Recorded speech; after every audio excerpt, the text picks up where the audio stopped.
Perfectionist.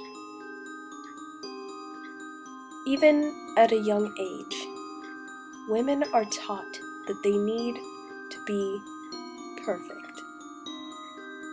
Not by their friends or family, no, but by the media, through advertisements telling us that this lipstick will make your lips appear full and smooth, and that this cream will get rid of any signs of aging and make your skin soft. And it's not just the way we look that needs to be perfect. Chew with your mouth closed. Have better manners. Words like that are not for you to say. It can be more than frustrating, especially when in our teen years the same thing is being passed on. We admire symmetry of the human body as, once again, such is regarded as perfection. Photos are photoshopped. Women and men strive to look like something that may be impossible. But imagine if models didn't starve themselves, and that photos weren't edited. Imagine that advertisements were truthful about cosmetics, which did the opposite of the desired effect. What would we strive for? We would have no goals. We'd no longer be disappointed in ourselves, and would no longer be motivated to do something, to change for the better. It scares me that when I try to think of what might happen when we did not strive for perfection, I find almost nothing. Minuscule amounts. There'd be no need to be educated, so children would stop going to schools. Because of low education, anyone hired to work would not be able to do much, if anything. No one would be able to count their wages. Bills would either be over or underpaid, and no one would notice. Life would fall into oblivion. I sit and ponder things like these as I stare at myself in the mirror.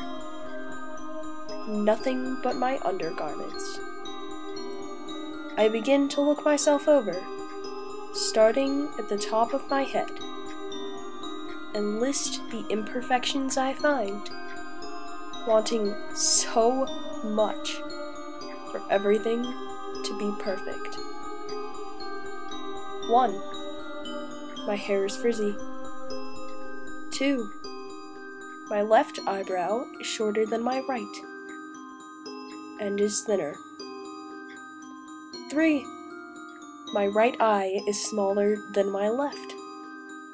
4. My eyelashes are too short. 5. My lips aren't completely centered. 4. My neck is too thick.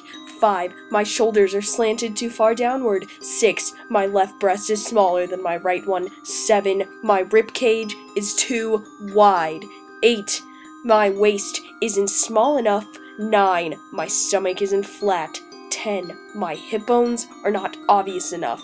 11. I have a pear-shaped figure instead of an hourglass. 12.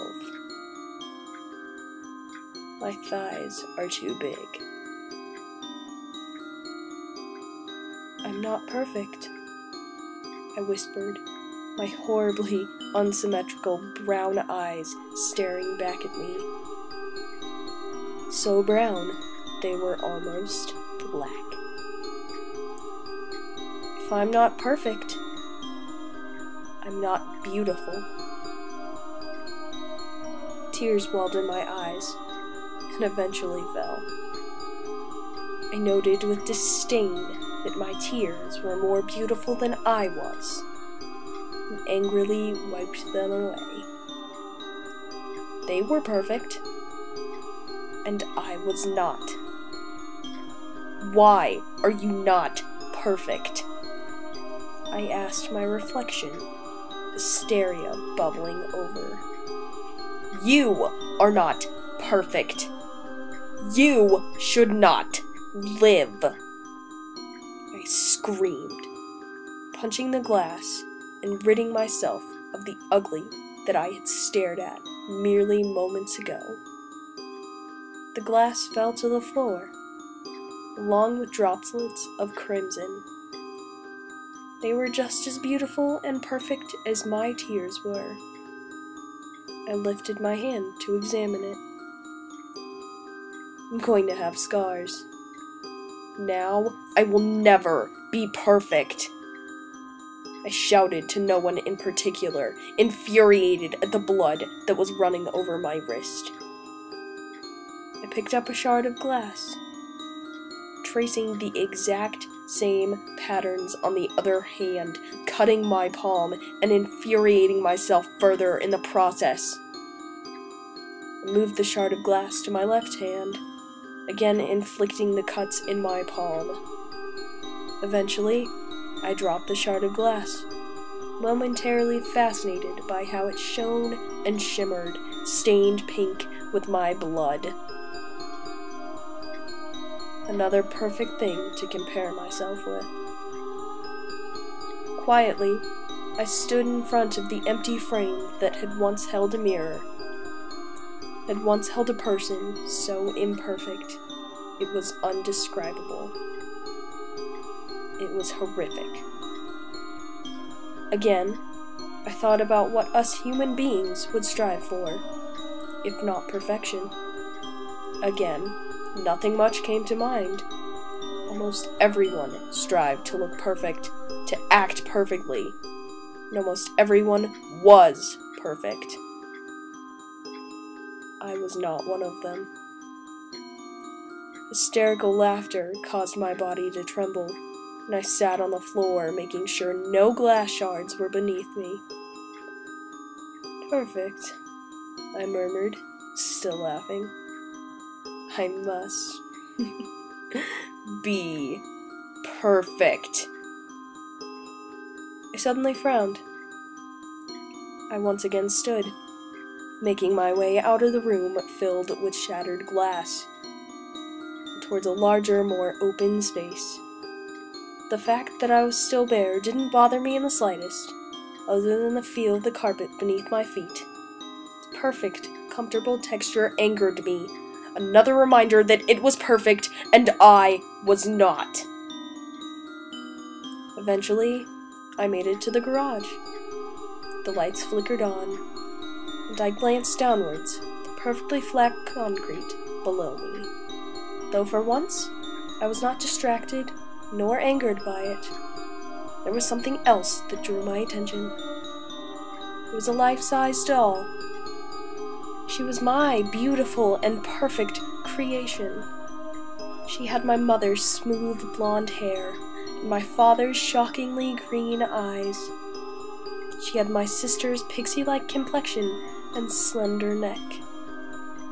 She had my maid, Rita's torso, large breasts and a slim waist, and large hips, creating a lovely hourglass figure. She had my neighbor Eleanor's long, slender legs and arms. And then she had my lovely adopted daughter's feet and hands, small and cute. And she had that beautiful skin tone, pale as the moon. I called her Helen. The thick, black thread that held the pieces together did not bother me, nor did the smell of rotting flesh. The blood on the floor I could clean later, but now I simply wanted to stare at my masterpiece, my perfect creation. I smiled. I am not perfect,